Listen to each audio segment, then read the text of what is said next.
श्री राम श्री राम श्री राम। जिसके हृदय में मनुष्य शरीर तो मिल गया गुरु कृपा से, पर भगवान के प्रति भक्ति नहीं आई, भगवान में निष्ठा प्रेम नहीं हुआ, भगवान से संबंध नहीं जुड़ा, और संसार में चाहे हम लखपति अरबपति हो गए, पूरा परिवार भी सब कुछ हो गया, माल पिता बड़ाई भी होगी, तो एक दिन छूटने वाली, शरीर छूटना तो वो भी छूटेगा।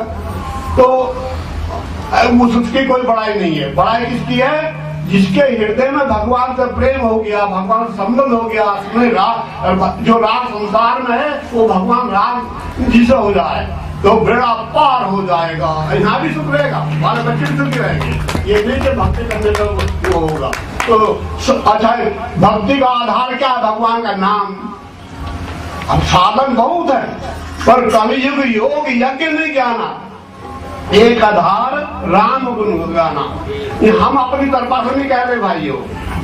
वेद व्यास जी महाराज बड़े उपकारी, बड़े महापुरुष हो गए, अवतारी माने जाते हैं।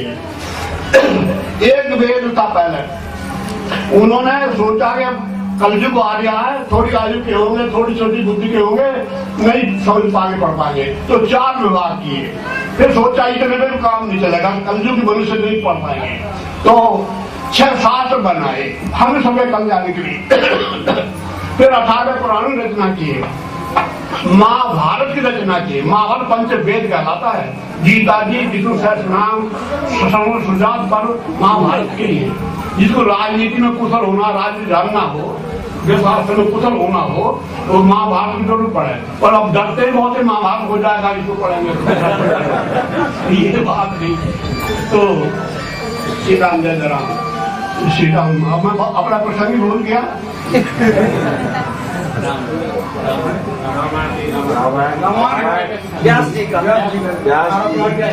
अच्छा, जिसको जो भी कोई समस्या हो किसी प्रकार की, रामायण में सब मिलेगी। चारों वर्णों का, ब्राह्मण क्षत्रिय वैश्य शूद्र, और चारों आश्रमों का, ब्रह्मचारी हो चाहे गृहस्थ हो, चाहे वानप्रस्थी हो चाहे सन्यासी हो, इनका भी सबका।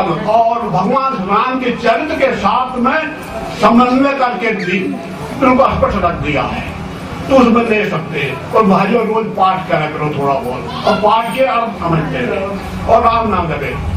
एक बात अपनी तरफ बगौर कह दूं, देखने बहुत आता है, आपस में वैर विरोध बहुत चल रहा है। ये इंद्र जब तक नहीं जाएगा सुखी नहीं हो सकता, जब करोड़ अरबों की संपत्ति हो जाए।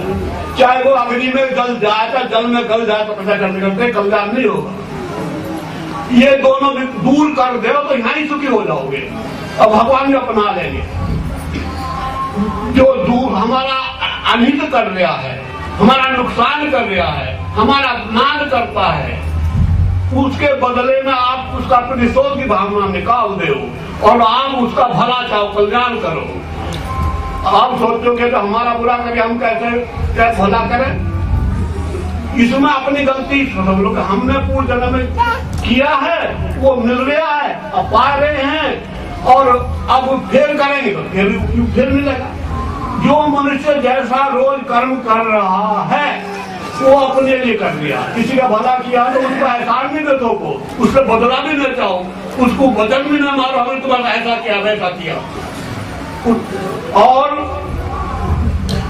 उससे प्रेम बर्ताव करो, तो देख लो कुछ दिनों में या तो वो मित्र बन जाएगा, शत्रु भी। हमारी बात विश्वास नहीं हो रहा, आजमा के देखना चाहिए, पर ऐसा करके तो देखो पहले। सबका भला चाहो, सबका कल्याण चाहो, आपका भला स्वाभाविक होगा, इस लोग में सुखी हो जाओगे, परलोक में सुखी हो जाओगे। और जो इतना करते भी हमको दुख हो रहा है, तो अपने मान ले पुराना किया, हमारा बीज बोया हुआ है, वो आ रहा है, अब नया बीज बोएंगे तो फिर तैयार हो जाएगा, इसलिए आगे के लिए बीज नहीं बोएगा। श्याम रामचंद्र की जय।